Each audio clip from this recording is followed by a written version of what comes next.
폐하, 적의 선발 기병들이 지금 개경으로 다가오고 있습니다. 현종은 거란군의 선발 기병들이 오고 있다는 보고를 받고서는 어떻게 대처해야 할지 초조해질 수밖에 없었죠. 군사의 수가 넉넉하게 있기만 하다면 거란의 선발군들을 전멸시키기 위하여 군사들을 개경성 밖으로 내보낼 수 있지만 거란의 선발 기병의 수가 얼마나 되는지 현재 확신할 수 없는 상황에서 고려 군사들을 내보냈다가 이들이 목숨마저 잃으면 가뜩이나 개경성 안에 병사 수도 별로 없는 상황에 고려군에게는 타격이 큰 상황이었는데요. 무엇보다 거란의 선발 기병들은 속임수고 바로 뒤에 거란의 대군이 함께 공격해올 가능성도 배제를 할 수 없었기 때문에 함부로 성문을 열어서 군사들을 내보낼 엄두가 나지 않는 상황이었습니다.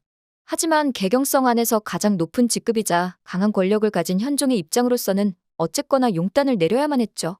그리고 현종은 담담하면서도 용맹한 목소리로 말하길, 현재 거란의 선발 기병들이 개경의 외성에 당도했다고 하오. 이들을 그냥 돌려보낼 수도 있고 우리가 먼저 성문을 열고 나가서 이들을 섬멸시킬 수도 있소. 만약 선발 기병들이 속임수이고 그 뒤에 바로 거란의 대군이 도착해 있다면 거란의 기병들을 잡고자 나간 우리의 군사들은 바로 죽은 목숨이 될 것이오. 나는 그대들의 목숨 하나하나가 너무 소중하여 그렇게 허무하게 보낼 수는 없소. 하지만 그렇다고 거란의 선발 기병들을 이대로 돌려보낼 수도 없으니 참 난처한 입장이오. 현종은 그동안 군대에서 군사들을 다루는 역할을 해본 적이 없었기 때문에 병사들을 적진에 내보내는 것을 결정하는데 상당한 어려움을 겪을 수밖에 없었지만 결국 용단을 내렸습니다. 그렇게 현종은 지체문, 유방, 이자림에게 밖으로 나가 거란의 선발 기병들을 모조리 완벽하게 섬멸하기를 명하였어요. 예, 폐하의 분부 받들겠사옵니다. 현종의 명령이 떨어지자마자 장수들은 무장을 하고 정예 군사들을 데리고 개경성 밖으로 나갔습니다. 현종을 지키는 응양군과 용호군으로 구성된 정예병들은 그 수가 100명밖에 안 되었지만 고려의 무사들로서 원래 능력이 출중한 데다가 개경성 안에 있는 현종과 백성들을 반드시 구해내겠다는 의지로 똘똘 뭉쳐 그 사기가 하늘을 찌르는 듯 하였습니다. 반면 거란군의 선발 기병들은 고려의 정예군들에 비하면 형편없었죠. 보름이 넘게 잠도 못 자고 밥도 못 먹고 개경까지 달려와 몸 상태가 안 좋았던 거란의 선발 기병들은 개경에 도착하면 개경 외성의 상황을 살펴봄과 동시에 마을을 약탈하여 굶주린 배를 채우고자 마음을 먹고 신나서 달려왔지만 이미 개경 마을에는 남아있는 식량이 하나도 없는 것을 보고 충격을 받았어요. 마을 구석구석을 샅샅이 뒤지거라. 혹여라도 남아있는 게 없을까. 마을을 살피던 거란의 선발 기병들은 그동안 늘 해오던 약탈을 못하자 못된 성질머리가 다시 발동했고 그렇게 화를 내고 있던 와중에 어딘가에서 화살이 하나 날아오자 정신을 차리지 못하고 주변을 둘러봤죠. 그때 나무 뒤에 숨어있던 이자림이 큰 소리로 고려 군사들을 향해서 쏴라! 라고 외쳤고 고려 군사들은 일제히 일어나 거란의 선발 기병들을 향해서 일제히 화살을 날리기 시작하였습니다.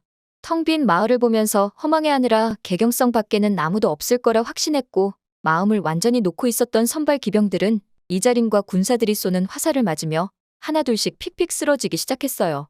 거란의 300명의 군사들 중 약 100명이 이자림과 군사들이 쏜 화살에 맞아서 허무하게 쓰러져 죽어버렸고 그나마 간신히 살아남은 200명의 기병들만 걸음아 날 살려라 하고 도망을 쳤지만 이들이 무사히 본대로 돌아가게 놔둘 고려의 군사들이 아니었습니다. 이자림과 유방 지체문은 현종의 명령을 받고 거란의 선발 기병들을 섬멸하러 나올 때 부대를 둘로 나누어 움직이기로 했죠. 지체문이 이자림에게 말을 하길, 나는 선발 기병들과 이 낭하봉을 들고 직접 싸워서 그들을 섬멸할 계획이오. 하지만 거란의 선발 기병들은 특수하게 훈련을 받은 정예부대로서 그 무술 실력이 보통이 아닐 것이기에 결코 쉽지 않은 싸움이 될 것이외다. 허니 경들은 무리하지 마시고 거란의 선발 기병들과 전면전은 피하시는 게 어떻겠소. 지체문의 이야기를 듣자 이자림은 고개를 저으며 자신 또한 고려의 군사인데 거란 군사가 무서워 싸움을 피하는 일은 있을 수 없다면서 지체문의 제안을 강하게 거절하였어요. 그러자 지체문이 호소하며 말을 하길 경들의 무술 실력이 부족하다고 여겨서 하는 말이 절대 아니외다. 그저 지금 한 명의 군사라도 소중한 이 상황에 경들만은 반드시 살아남아서 성상폐하와 백성들을 위해서 끝까지 싸워주기를 바래서 드리는 말이오. 그러자 지체문의 말이 어느 정도는 타당하다고 생각한 이자림은 대신 자신들 또한 가만히 있을 수는 없고 대신 부대를 두 그룹으로 나누어서 선발 기병들에게 화살을 쏘아 지체문과 유방 장군이 있는 쪽으로 혼비백산한 채로 가도록 만드는 것으로 자신의 소임을 다하겠다고 하였습니다. 이제 지체문과 유방은 이자림에게 꼭 거란의 선발 기병들과 안전거리를 유지해달라고 부탁을 한 채로 거란의 선발 기병들을 공격하기 쉬운 장소에 매복을 하고 기다리고 있었어요. 그리고 이자림이 쏜 화살에 놀라서 혼비백산하여 거란의 본대 진영으로 돌아가려는 거란의 선발 기병들을 발견한 지체문과 유방은 용맹하고 담대한 목소리로 군사들을 향해 진군하라. 거란의 선발 기병들이다. 거란 놈들을 한 놈도 살리지 말아라. 라면서 용감하게 싸우기 시작하였습니다. 고려의 군사수는 100명이었고 거란의 선발 기병들은 200명이었지만 거란을 섬멸하겠다고 마음먹고 온 용맹한 고려의 군사들에 의해서 나사 하나 빠진 듯한 거란의 선발 기병들은 모두 전멸하고 말았죠. 그중에 간신히 살아남은 한 명의 기병이 거란의 본대 진영에 돌아가서 말을 하길 도통 거란의 선발 기병 모두 전사하였습니다. 그러자 소배합이 벌떡 일어서면서 묻기를 도대체 그게 무슨 소리더냐? 우리가 선발 기병을 보낸 것을 고려군이 어찌 알아챘다는 말이더냐?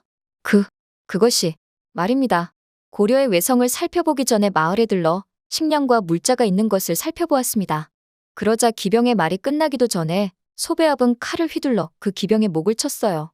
분명히 쥐도 새도 모르게 고려의 외성을 살펴 그 군사의 수를 알아오라고 시킨 것인데 개경의 마을을 대놓고 휘젓고 다녔다니 소배합이 보기에도 자신의 정예병들이 나사가 하나 빠진 것 아닌가 싶었죠. 이런 머저리 같은 놈들. 그렇게 거란군이 개경성 안의 군사수가 얼마나 되는지 파악도 전혀 못한 상황에서 북쪽을 살피던 병사 하나가 급하게 움막으로 뛰어들어와 이르길 도통 고려의 대군들이 다가오고 있습니다. 라면서 숨을 제대로 쉬지도 못한 채 말했죠. 소배합은 놀라서 그 수가 얼마냐 물었고 병사는 일단 10,000명 정도 되어 보이고 후방으로 얼마가 더 오고 있는지는 확인하기 어렵다고 이루었습니다. 그렇게 소배합은 앞으로는 개경성, 뒤로는 고려의 대군을 상대로 싸워야 하는 중간에 낀 샌드위치 신세가 되고 말았어요. 그렇게 현종 대 소배합, 강감찬 대 소배합으로 고려와 거란의 자존심 싸움이 펼쳐진 이때 소배합은 결국 이 대결에서 굴복하고 회군을 결정하고야 맙니다. 하지만 거란에서 쓴 유서 중 소배합 열전에는 마치 개경 인근에 도착한 소배합이 고려를 정벌하고 개경을 약탈하며 전과를 거둔 것으로 기록했지만 이는 새빨간 거짓말로서 실제로는 물자와 식량의 보급을 위해 약탈을 하고자 했지만 이마저도 여의치 않아 힘들게 회군을 결정한 것이 진실인데요. 그렇게 거란군이 물러가는 것을 본 개경 백성들은 함성을 지르기 시작했어요. 거란군이 물러갔다. 황제 폐하 만세. 고려 만세. 백성들이 안도하는 것을 본 현종은 개경성을 지키기로 한 것이 잘한 결정이었다며 만족해했고 원성왕후 또한 현종의 곁으로 와서 대단하고 장하시다 격려하였습니다. 하지만 현종은 아직 전쟁은 끝나지 않았다며 고려의 본대가 거란을 완전히 섬멸시키기를 개경성 안에서 간절히 바라고 있었는데요. 김종현이 이끄는 10,000명의 병사들은 도망가는 거란군을 추격하기 위하여 다시 북쪽으로 방향을 돌리었고 치열한 추격전을 시작하게 됩니다. 그리고 드디어 최후의 전투인 귀주대첩이 시작되게 되는데요. 치열하고 생생한 귀주대첩을 묘사할 고려거란 전쟁 남은 회차가 정말 기대되네요. 오늘 영상 재밌으셨다면 구독과 좋아요 부탁드려요.